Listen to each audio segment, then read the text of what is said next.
Bonjour ou bonsoir à vous tous et merci de nous rejoindre dans Le Monde en 7 ce samedi. Nous allons faire le tour d'horizon des sujets marquants de l'actualité du monde et du continent. Bien sûr, l'actualité dans le monde est dominée par l'élection présidentielle aux États-Unis et la victoire de Donald Trump. On va consacrer la première partie de l'émission à ce sujet. Et puis en seconde partie, nous allons parler du Burkina Faso, d'Amiba et d'autres officiers radiés de l'armée burkinabé. Nous irons aussi pour parler du Togo et les choses se précisent pour la mise en place du Sénat. Et pour faire ce débat, deux invités sont sur le plateau avec moi. Yao Eklonukuno, qui est président du mouvement Ton de la jeunesse patriotique. Yao Nukuno, bonjour. Oui, bonjour à vous, Excellence José Samuel. Bonjour aussi à votre collègue, Excellence Credo. Et bonjour à tous qui nous suivent un peu partout dans le monde et à tous vos collaborateurs de la New World TV. Merci d'accepter l'invitation. Vous l'avez nommé Credo Tété, cela fait des lustres qu'il n'est plus passé dans le monde en 7. Credo, bonjour. Bonjour Samuel, c'est un plaisir pour moi de me retrouver sur ce plateau. Je sais que l'exercice sera vraiment intéressant avec mon co-débatteur Cyril Nukuno. Nous disons bien de choses à tous ceux qui nous suivent. Merci également d'accepter l'invitation. On va parler des États-Unis pour le début de cette émission. Vous savez que les élections américaines ont livré leur verdict. Victoire de l'ancien chef de l'État, Donald Trump, qui avait dirigé le pays entre 2016 et 2020. Il revient à la Maison-Blanche.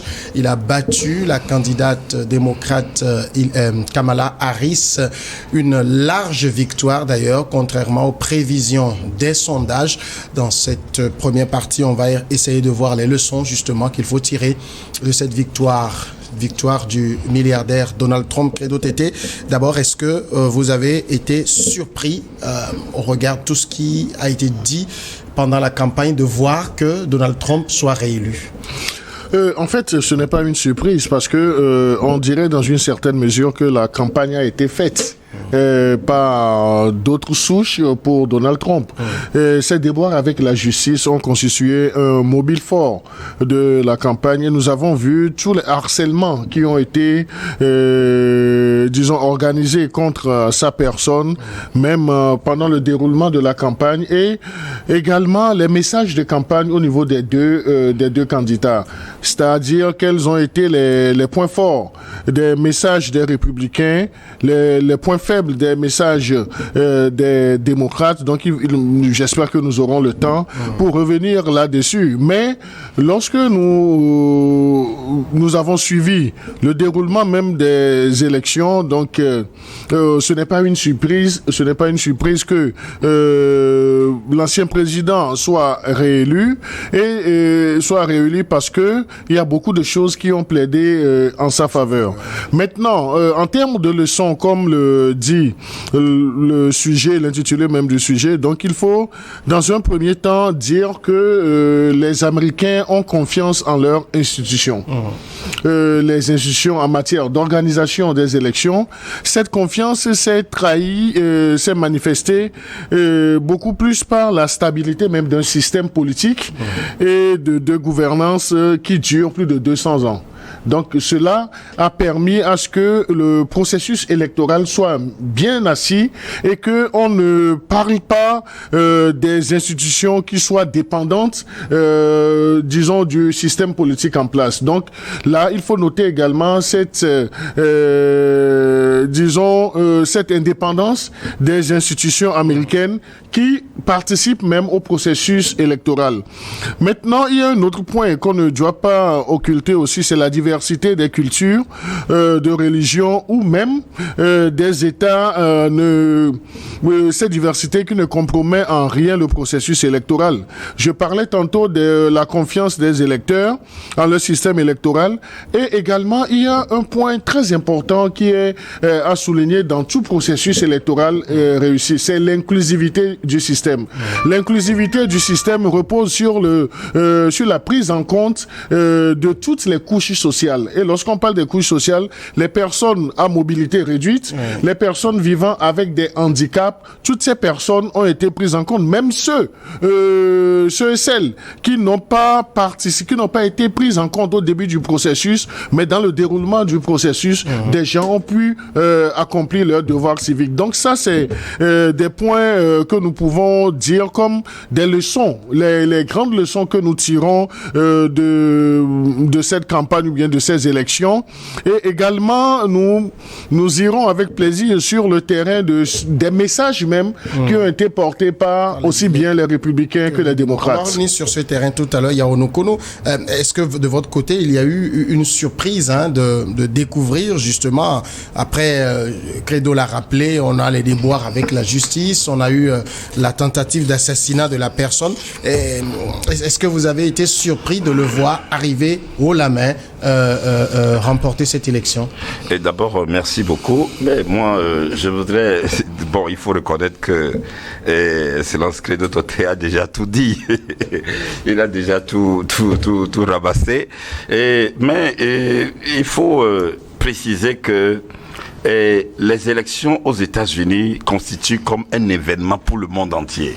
Il n'y a pas d'événement, il n'y a pas d'élection dans ce monde qui attire tellement l'attention, qui fasse l'objet d'actualité de tout instant. Les élections aux États-Unis, et encore plus avec le sieur Donald Trump comme candidat au regard de sa nature de personne. Alors donc, il faut reconnaître que pour certains, ça a été de retenir le souffle. Pour d'autres, bon, il y a eu certaines incertitudes parce que Donald Trump lui-même, c'est quelqu'un qui est imprévisible. Alors donc, il faut savoir que même si beaucoup ont été dans l'espoir de ce que ce soit la dame Kamala Harris qui passe, cet espoir, c'est un espoir quand même maigre, puisque beaucoup d'ingrédients ont joué en la faveur de Donald Trump, comme l'a dit et l'a précisé tout à l'heure M. Credo. Et du coup, ce qui a joué en la faveur beaucoup plus de Donald Trump, c'est qu'il a eu un candidat, un adversaire qui soit une femme. Et ça a joué en sa faveur. Et tout ça là a conjugué avec ces événements. Et par exemple, la tentative d'assassinat contre lui, etc., le parcours judiciaire. Bon, donc, il y a tout ça qui est venu jouer en sa faveur et qui a fait que sa victoire était d'une écrasante. Oui, et puis, actuellement, il y a beaucoup d'interrogations qui se passent dans beaucoup de sphères de pouvoir dans le monde, etc. Bon, sauf Israël, qui sont très contents, très émus de la montée au pouvoir de Donald Trump. Bon, il y en a aussi qui peut-être ils le seraient, mais qui se font discrets. Mais de toutes les façons, la venue de Donald Trump au pouvoir actuellement, c'est quelque chose qui inquiète beaucoup. Il y a beaucoup d'interrogations, il y a beaucoup de scepticisme, il y a beaucoup comment dirais-je, d'incertitude. Et ma foi, je crois que on attend de voir ce qu'il servirait au monde entier lors de son passage à la Maison Blanche. En tout cas, si on prend les résultats et le score de Donald Trump, il a non seulement gagné en nombre de grands électeurs, mais aussi en nombre de voix. On n'a pas vraiment l'impression que, en parlant du point de vue des Américains, que Donald Trump les effraie. On a plus l'impression que c'est les médias occidentaux qui ont voulu diaboliser le bonhomme. Oui, il faut dire, les médias occidentaux n'ont jamais aimé Donald Trump, même lorsqu'il était à la gouvernance du pays. Et aujourd'hui, avec les résultats, comme tu le dis, donc Donald Trump a remporté aussi bien le vote populaire que le vote des grands électeurs. Donc c'est dire que il a eu l'opportunité de placer les bons mots, les bons messages qui ont pu convaincre. Et également, je crois que le fait même que Kamala Harris soit rentrée tardivement en campagne aussi a plaidé pour Donald Trump qui a gagné du terrain. Et il nous en souvient que Kamala Harris n'a pas même passé les primaires. Ouais. Donc on peut dire que c'était une solution de rechange à un certain moment quand le président sortant Joe Biden était dans l'incapacité. Donc oui, mais est-ce que sur ce point, parce que certains le disent, que ce n'est pas Trump qui a gagné, mais c'est Harris qui a perdu. Oui, Harris a perdu. Et pourquoi est-ce que Harris a perdu? Donc, il faut dire que Harris a également hérité des erreurs du système démocrate, qui n'a pas, pendant son moment de gouvernance, satisfait le citoyen américain. Donc, cela était déjà une complication. Et vous avez vu les actions qui ont été faites au nom des citoyens américains, avec toute l'énergie financière que les Américains ont pensé ont estimé comme du gaspillage, et qui a eu une certaine inflation sur l'économie américaine. Donc, les Américains n'ont pas pardonné cela au camp de Madame Kamala Harris, et cela a profiter beaucoup plus à Donald Trump. Et vous savez, les Américains ne s'étaient pas, ou bien n'étaient pas encore prêts d'avoir une présidente des États-Unis. Une femme à la tête une femme à la tête du pays. Donc le vote féminin a profiter beaucoup plus à Donald Trump. Et vous savez, la manière même de communiquer de Donald Trump, ses stratégies médiatiques ont également plaidé en sa faveur. Et vous allez voir que la plupart du temps, quelle a été la stratégie médiatique de Madame Kamala Harris, c'est de s'associer les grands noms américains, les chanteurs, les anciens présidents qui ont même fait des spots. Donc ça s'est arrêté là. Donc c'est comme si le camp des démocrates a prêché pour une certaine classe. Alors que Donald Trump avait des mots, avait des messages assez clés pour les hispaniques, les latino-américains. Si vous allez aux États-Unis, bien sûr qui connaissent bien les États-Unis, les latino-américains ont un poids très important. Donc il ne faudrait pas blaguer, les négliger. Donc Donald Trump a su, avec toute son équipe de campagne, trouver le juste mot pour dire à ces latino-américains que nous avons fait un temps avec vous, nous avons appris de nos erreurs, maintenant il va falloir vous prendre beaucoup plus en considération. Et cela a plaidé pour Donald Trump. Et il y a également un point très important, c'est que Donald Trump a maximisé son énergie sur la sensibilisation sur l'inflation qui est galopante aujourd'hui aux États-Unis. Vous allez voir, ou bien ceux qui ont été, disons, ces 12 derniers mois aux États-Unis, donc ils vont voir que l'inflation a tellement galopé que ça rejaillissait sur l'économie américaine et les Américains de souche étaient obligés de porter de la voix à un certain moment pour dire est-ce que notre économie, nos ressources vont servir à l'étranger ou bien nous devons profiter de ce que nous sommes en train de faire. Et là, lorsque les républicains ont choisi cet angle pour faire la campagne, ça a été en défaveur du camp des démocrates, du camp de Madame Kamala Harris. Donc, et également, il y a Donald Trump a su faire des promesses.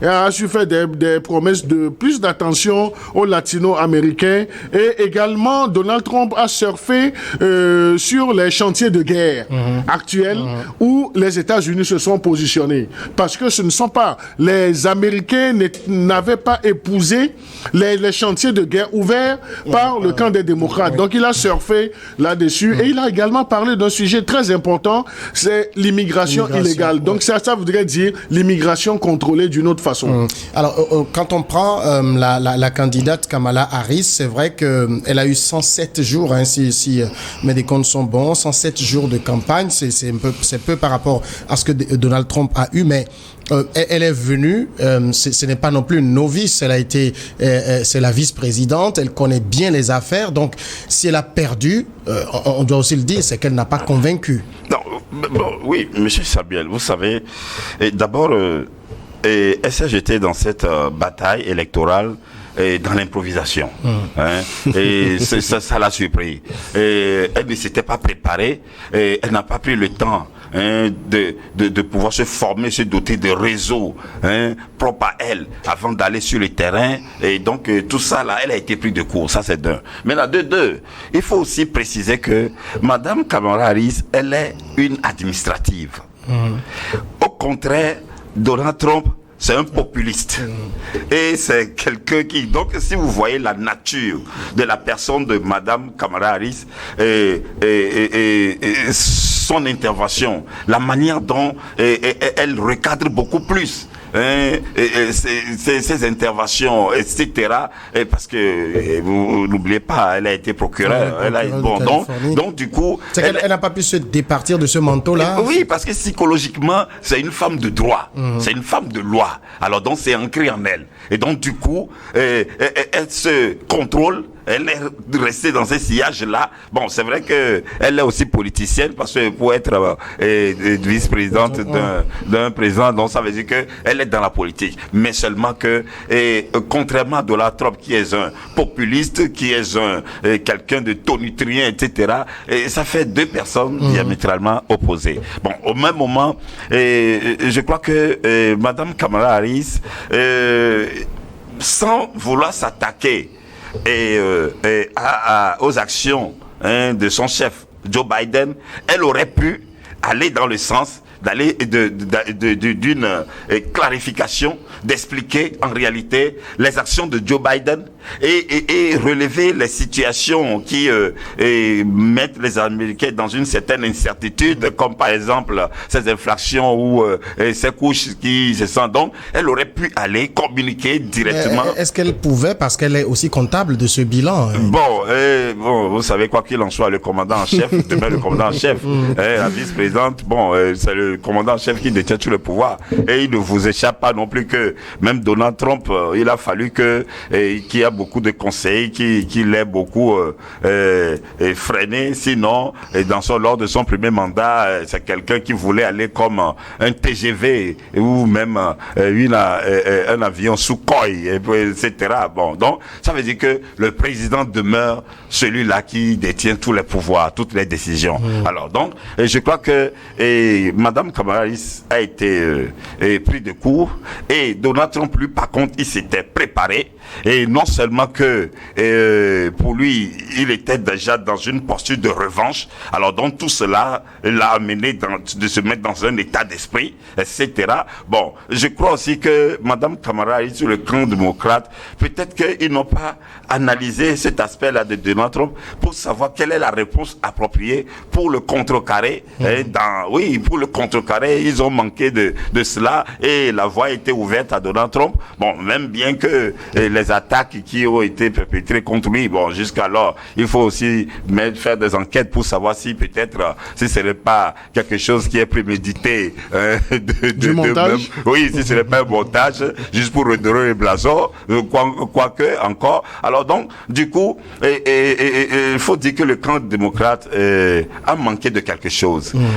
A manqué de quelque chose, mais en manquant de cette chose-là, il y a aussi le candidat, la femme, qui n'a pas été d'un grand concours, et elle aussi, je crois que elle s'est battue, je n'en disconviens pas. Elle a fait ce qu'elle pouvait, mais l'essentiel a échappé, et c'est ce qui a fait que Donald Trump a semblé avoir la voie libre, carte blanche, pour déployer tout son état, tout son être, etc. Bon, donc, il s'était bien vautré, il a eu le temps de tantôt même, dans ses paroles, vous entendez des invectives lancées à l'endroit de Madame Kamala, stupide, etc. Il y a elle aussi, elle ne l'a pas raté, hein. Non, mais elle a manqué de l'essentiel, parce que même aussi les déboires judiciaires, les déboires judiciaires que Donald Trump a eu, tout ça là, pour lui c'était un défi. Donald Trump était comme dans un défi. Pour lui, c'était comme c'est un combat. Et psychologiquement, il s'est mis là-dedans parce qu'il savait que si jamais la justice est là pour le cueillir à la doc, et le seul moyen de pouvoir contrecarrer tout ça, c'est de mettre le maximum d'énergie et avec toutes sortes de manipulations possibles, parce que tous ces discours, c'est pour aussi séduire, endormir, surtout les radicaux, les conservateurs, etc., et avoir leur soutien. Il y a eu aussi de la part de Donald Trump le soutien sans faille des chrétiens, parce que vous savez, aux États-Unis, il y a la question de l'avortement. Kamala Harris défendait donc que les femmes avaient la liberté de disposer de leur corps, mais ce sont des sujets qui, j'ai envie de dire, égratignent beaucoup les chrétiens, et tous se sont ralliés à Donald Trump, bien que, j'ai envie de dire aussi sur le plan social, c'est pas quelqu'un qui fait l'unanimité. Vous savez qu'il est dans, comme le rappelle Yaounoukoulou, dans les invectives et tout ça. Comment ont-ils pu rassurer ces chrétiens plutôt conservateurs de le soutenir? Non, je crois que Donald Trump, avec son équipe, a beaucoup plus excellé sur un chantier qui n'a pas été satisfait. Ou bien des chantiers qui n'ont pas été satisfaits par le système démocrate. Et ces chantiers sont la rupture et le changement. Le changement dans la conception des choses. Et c'est vrai, je disais tantôt dans mon précédent développement, j'ai parlé de la diversité des cultures et de religions. C'était sur un chantier que Donald Trump a misé. Parce que vous allez voir, avec tout ce qui touche à la femme, quand le camp démocrate arrivait au pouvoir, c'était un langage qui était, disons, du baume. Les Américains ont été embaumés, mais au finish, ils ont vu que toutes les promesses n'ont pas été satisfaites, surtout sur la question des religions. Vous allez aujourd'hui aux États-Unis, on dirait dans une certaine mesure, les églises s'assimilent ou bien s'assimileraient plus à un climat social au niveau du Nigeria, où vous allez voir les églises dans tous les coins de rue. Oui. Les Américains, dans leur grande majorité, ont cette conception de la religion. Et non seulement de la religion, mais il n'y a pas aux États-Unis une religion qui soit dominante. La diversité même des religions, la diversité des cultures ont été prises en compte dans les messages de campagne du candidat Donald Trump. Et vous savez, lorsque nous avons suivi les campagnes, la campagne a été beaucoup plus axée sur la base des idées. C'était les idées qui ont prédominé. Et lorsqu'on parle d'idées, le camp de Donald Trump a été vraiment ingénieux, a su relever dans un premier temps le schéma des insuffisances du système démocrate. Parce que le système démocrate, pendant 4 ans, était beaucoup plus dans une posture de rupture, mais qui n'avançait pas. Donc c'est comme si on devait casser la baraque à un certain moment. Toutes les promesses n'ont pas été prises en compte, et cela, au finish, a plaidé pour pour le candidat Donald Trump. Et l'un des points aussi qui a été très attractif, qui a mobilisé en faveur de Donald Trump, c'est que à un certain moment, il a su convaincre les travailleurs de tous les milieux avec une bonne stratégie médiatique. Et Donald Trump, c'est l'homme des médias. Ce n'est pas un spécialiste des médias, mais c'est quelqu'un qui adore tellement les médias. Et toutes ces sorties ont été prises en compte. Même les couacs qu'il faisait sur le plan médiatique, les couacs étaient valorisés autrement après les avoir commis. Alors, quand on revient dans le camp démocrate, quel a été un peu le rôle de Joe Biden dans la défaite de son camp? Ben, écoutez, Joe Biden, je crois que ce qui a joué en sa défaveur, c'est cette dépression, et c'est son âge avancé et sa vivacité qui n'y est plus, et encore, je crois que le camp démocrate a vraiment aussi manqué de beaucoup et communiquer, clarifier ses décisions, etc. Je vais faire allusion un peu sur la position de Joe Biden par rapport au conflit russo-ukrainien, Israël. Si vous devez bien aussi remarquer, c'est que Donald Trump, bien qu'il ait un soutien d'Israël, pendant la campagne, il n'a pas ouvertement manifester son soutien indéfectible pour Israël. Il s'est fait quelque peu discret, contrairement aux camps démocrates qui ont été beaucoup harcelés par rapport à cette situation à Gaza. Alors donc, du coup, Joe Biden, ce sont ces facultés qui n'ont pas vraiment permis à ce que les camps démocrates pèsent dans la balance. Et même, je ne sais si c'est parce que il y a un autre candidat des démocrates et lui il est resté à la Maison Blanche, ce qui fait que dans la campagne il ne pouvait pas aussi s'impliquer de trop. Bon, c'est vrai que par moment... Il s'est quand même impliqué, mais vous savez, vous rappelez-vous que vers la fin de la campagne, ses propos, il a même traité les Américains d'ordures et tout cela. Donc on lui a dit, bon, monsieur, vous la fermez maintenant. Non, vous savez, je ne crois pas que c'est de plein gré. Tout ça, là, ça fait partie de cette dépression. Souvenez-vous également que pour annoncer le président Zelensky, il parlait de Poutine. Bon, donc, et sûrement que c'est ce qui a fait qu'il n'a pas été aussi présent pleinement aux côtés de Kamala Harris pendant la campagne, etc. Bon, donc, et ce sont ces dépressions, ces facultés-là qui ont joué contre le camp démocrate, et c'est ce qui a fait qu'il n'a pas... Mais comme je l'avais dit précédemment, on dirait que non seulement la dame Kamala Harris et le camp démocrate aussi ne se sont pas vraiment préparés. Ils ne se sont pas vraiment préparés dans une certaine... d'abord, dans l'analyse de l'adversaire, prenant en compte tellement d'éléments de lui et savoir comment communiquer en retour, en contre-attaque, et ça n'a pas été le cas. Bon, donc, et nous voyons les résultats, parce que souvenez-vous, en 2020, ils étaient pratiquement, il n'y a pas grand écart. Et Joe Biden n'a pas gagné avec un grand écart. Mais cette année, vous avez vu, Donald Trump apparemment, je crois que même en 2016, entre Hillary Clinton et Donald Trump, l'écart n'était pas vraiment grand. D'ailleurs, Clinton avait gagné en nombre le vote populaire. Voilà, mais c'est seulement les grands électeurs qu'elle n'a pas. Donc, vous voyez, donc du coup, ça veut dire que il y a une certaine faiblesse du camp démocrate dans ces... Il y a comme de l'impréparation et tout ça là, ça a vraiment joué contre le camp démocrate. Alors, et en faveur de mais en même temps, on le dit, quand on regarde du côté du camp démocrate, on a l'impression qu'il y a eu plus de ténors qui se sont lancés. Je pense à l'ancien président Barack Obama, sa femme, c'était des gens qui étaient vraiment au devant. Contrairement à côté républicain, on ne voyait que Donald Trump, peut-être un peu Elon Musk, mais c'est pas un politique. Du coup, toutes ces personnalités dans la balance, ça n'a pas vraiment pesé. Non, ça n'a pas vraiment pesé parce que ce n'était pas assez préparé. C'était des soins d'image. C'était de l'esthétique qu'ils ont fait à un certain moment. Et maximiser sur ces soins d'image trahissait même l'impréparation du camp des démocrates.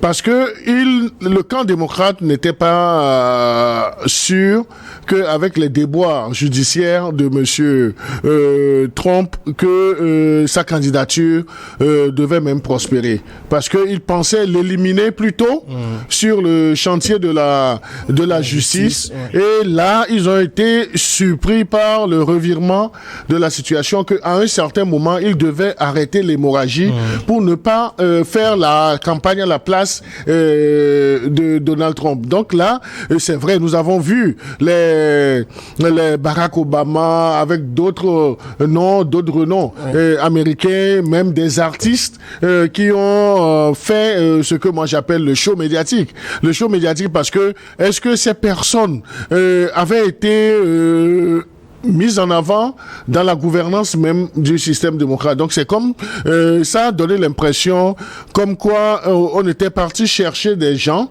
à un certain moment pour venir étoffer une assise.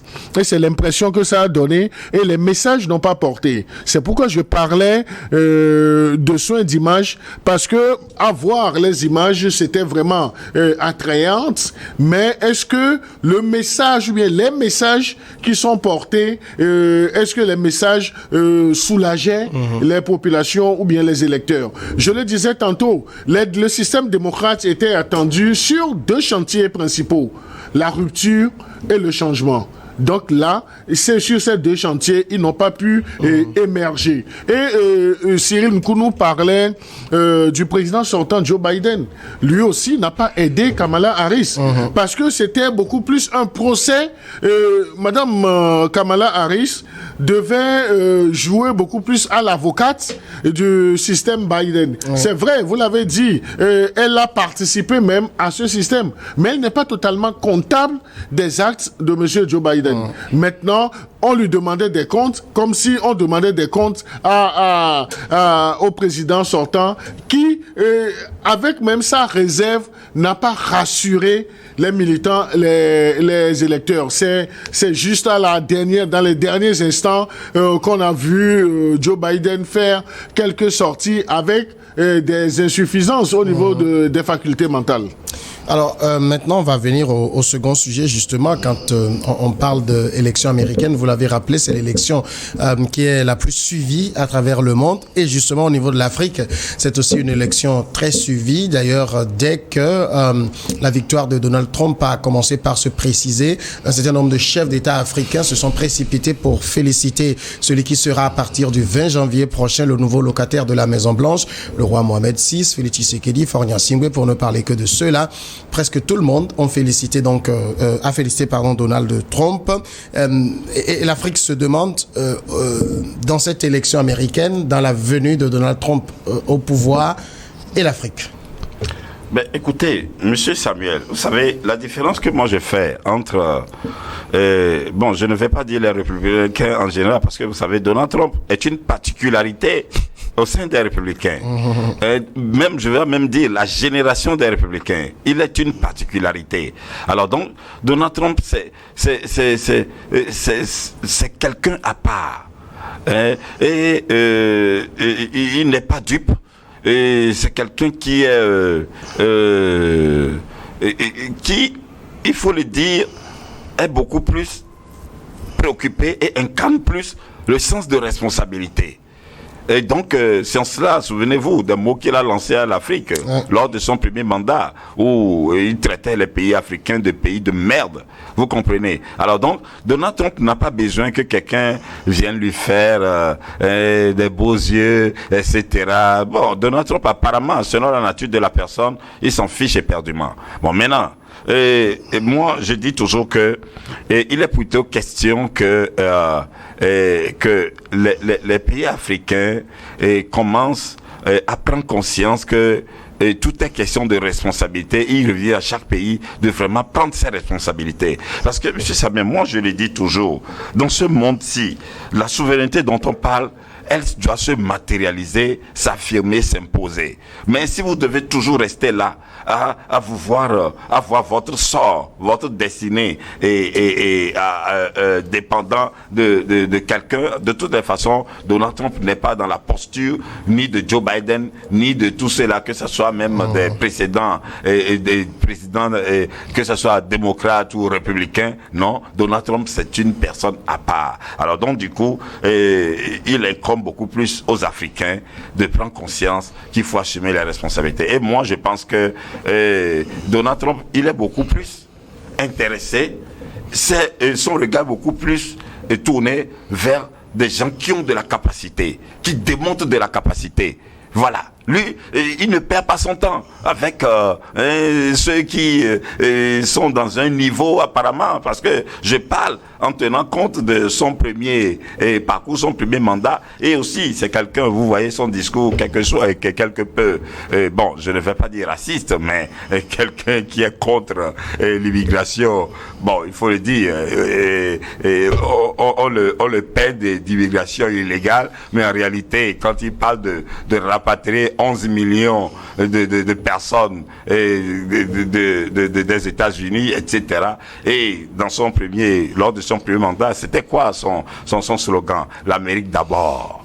L'Amérique d'abord. Alors donc, je me demande combien de présidents africains ou américains a félicité un président africain pour son élection.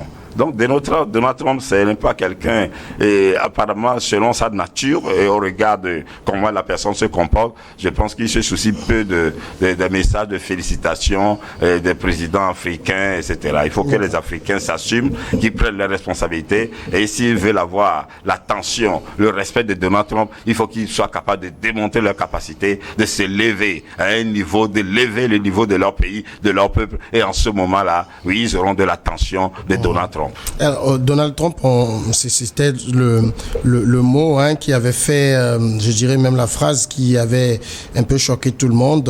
On l'avait accusé d'avoir qualifié le Haïti et un certain nombre de pays africains de pays de merde. Il dit n'avoir jamais dit ça. En tout cas, New York Times l'a rapporté et tout. Mais on a regardé, pendant son premier mandat, ses rapports avec l'Afrique n'étaient pas particulièrement des rapports impressionnants non plus. Oui, Donald Trump, lorsqu'il était au pouvoir, son premier mandat, s'il faut le caricaturer, il faut parler de Donald Trump comme un apprenti. Un apprenti qui a su apprendre de ses erreurs. Vous allez voir que cette fois-ci même, il a focalisé beaucoup d'attention sur les latino-américains. Et ce n'est pas qu'il n'a pas conscience des Afro-Américains. Il a conscience également des Afro-Américains qui sont là. Il sait que lorsqu'on va parler d'une certaine façon de l'histoire des Amériques, il faut compter également avec ces Afro-Américains. Et il n'a pas voulu aller sur ce chantier parce qu'il sait qu'aujourd'hui, les Latinos pourront beaucoup plus faire l'affaire. Et lorsque nous prenons les populations américaines, si on voit le pourcentage de Latinos américains, et ce sont ces personnes qui font tourner l'économie même des États-Unis. Donc il a préféré aller sur ce chantier, mais tout en occultant par le fait que les Afro-Américains sont toujours là. Maintenant, l'autre question qu'on doit se poser, comment justifierait-on cette salve de messages aussitôt les premiers résultats? Vous savez, il y a en diplomatie ce qu'on appelle le protocole. Le protocole a ses exigences et le fait même qu'un État africain ou bien un président africain ait félicité celui qui vient d'être élu, cela ne voudrait pas dire, cela ne trahit aucunement les idées, et cela ne voudrait pas dire aussi que lorsque vous êtes le premier à féliciter un président, on dit les États-Unis sont la première puissance du monde. Lorsque vous arrivez à le féliciter, c'est comme si vous êtes dans les bonnes grâces. Lorsque vous n'allez pas satisfaire aux conditions de ces Américains, ils ne vont pas évoluer avec vous. Mais cela ne voudrait pas dire également que les messages exprimés par certains chefs d'État africains étaient inappropriés. Non, c'est pourquoi je parlais, en termes de diplomatie, il y a ce qu'on appelle l'usage qui réside dans le protocole. Et l'usage, vous allez voir, même dans nos États africains, après les élections, il y a toujours les Amériques et les États-Unis qui se prononcent à travers leur département d'État. À travers leur département d'État, ils font non seulement le diagnostic du processus, mais ils envoient des messages. Et lorsque c'est un message du département d'État américain qui vient pratiquement dire taisez toutes les divergences, il faut penser au pays, parce que ce message vient comme pour dire fini les récréations. Donc là, les chefs d'État africains n'ont pas démérité. S'ils ont fait le choix de féliciter M. Donald Trump pour sa réélection, ça va dans l'ordre normal des choses. Mais ce que dit par exemple Pierre Onokounou, c'est que c'est à peine qu'on peut imaginer que Donald Trump tienne compte de ces genres de courriers. C'est à peine même que ces courriers sont ouverts. Non, mais je crois que la communication vaut beaucoup de choses. Et lorsque on communique au sommet d'un État, aussi petit soit-il, la communication a toute son importance. Et la communication est dirigée vers une cible. La communication est dirigée vers une masse. Aujourd'hui, on sait que parmi les félicitations pour l'élection, même, qu'est-ce que nous dirons même des félicitations du président français Emmanuel Macron? Si on sait que dans son fort fort intérieur, peut-être que ce n'était pas le choix. Oui. Et parce que le travail abattu par les médias français ont trahi même, disons, cet empressement à féliciter Donald Trump pour son élection, sa réélection. Donc là, les Africains ou bien les pays africains, je le dis et je le répète, qui ont félicité par la voix de leur premier responsable, Donald Trump pour sa réélection, c'est dans l'usage du protocole, c'est purement la diplomatie. Mais cela ne voudrait pas dire, parce que je disais que Donald Trump au premier mandat, c'était pratiquement l'apprenti politique, parce que Donald Trump était beaucoup plus dans le business. Et il a confondu à un certain moment les États-Unis à ses affaires, où il était le seul maître à penser, il pouvait diriger les choses. Mais vite fait, donc on lui a dit stop. Lorsqu'il avait voulu rempiler, et c'est ce qui a valu les 4 ans pour les démocrates. Mais le monsieur, avec tout ce qu'il a eu comme déboire, n'a pas démérité en ce sens qu'il a appris même de ses insuffisances. Et vous allez voir que même si nous revenons sur l'approche ou bien l'accroche même de la campagne de Donald Trump, c'est quelqu'un, c'est vrai, sa nature l'a trahi, mais les messages étaient beaucoup plus policés. Donc, ce n'était pas le Donald Trump qu'on a vu en 2016, c'était pas le volubile, quelqu'un qui racontait les choses de façon assez basique, mais la fougue de Donald Trump n'a pas changé, mais les messages étaient mieux peaufinés. On a senti le travail d'une équipe. Non, si vous me permettez, je veux rebondir un peu. Bon, moi, je ne vais pas vraiment qualifier Donald Trump d'un apprenti au cours de son premier mandat, parce que vous savez, les États-Unis d'Amérique, quand on parle de gouvernance, c'est tout un, je ne vais pas dire tout un monde. Ça dépasse un staff. Alors donc, et aussi lors du mandat de Donald Trump, mais l'Amérique, il y a beaucoup que Donald Trump a fait pour l'Amérique sur le plan économique. Et contrairement à ceux qu'on peut dire qui ne sont pas des apprentis, au contraire, ce sont eux qui n'ont pas satisfait les Américains, les populations, etc.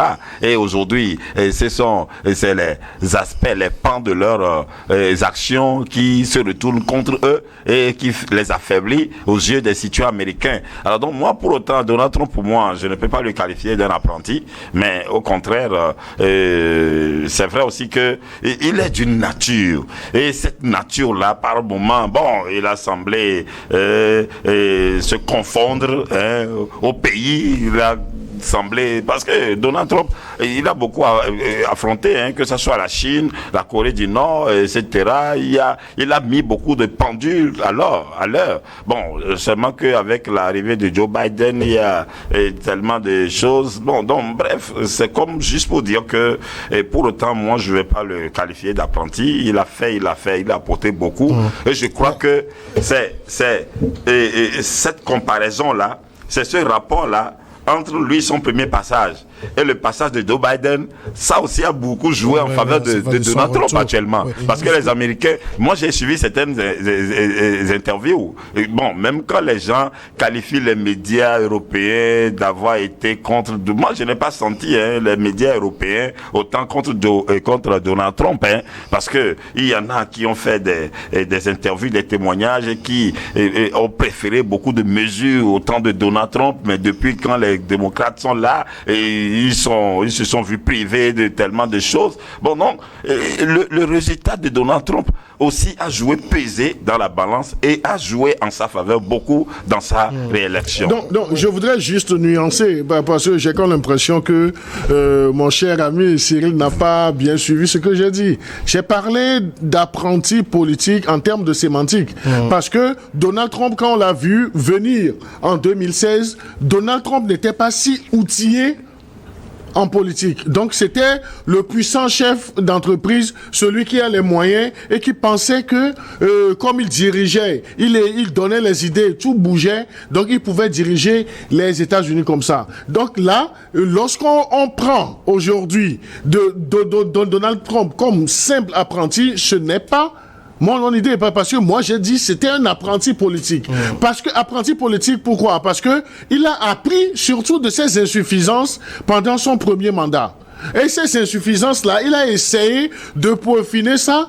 Et ce qui avait constitué ces points faibles, on a vu que pendant la campagne, j'ai parlé même du discours, et de l'art même de discourir de Donald Trump, ça a évolué un peu. Maintenant, Donald Trump, non seulement a capitalisé sur le discours, parce qu'il a appris de la politique pendant son premier mandat, mais Donald Trump a surfé également sur les insuffisances du système démocrate. Et je le disais tantôt, les insuffisances du système démocrate, c'est la non mise en application de ce qu'ils avaient vendu aux Américains, les deux chantiers principaux, la rupture et le changement. Donc c'est là où le système démocrate a échoué, parce que les Américains ne les ont pas retrouvés et maximiser leurs énergies là-dessus. D'accord. Est-ce que vous pensez, parce que quand on regarde son premier mandat, 0 visite en Afrique, est-ce que vous pensez que l'Afrique a une quelconque importance pour lui? Non, mais écoutez, monsieur Samuel,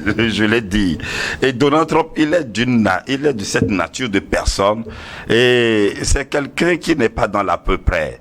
Bon, moi non plus, je ne vais pas prétendre, vous comprenez, je ne vais pas prétendre et dire des choses qui soient peut-être dans les jours à venir, dans les mois à venir, au cours de son mandat, qui soit trahi par d'autres surprises que Donald Trump afficherait. Mais l'essentiel, moi, au regard de la nature de cette personne, je crois que ce qui est essentiel et qui doit attirer l'attention de Donald Trump, c'est la question de capacité. Donald Trump,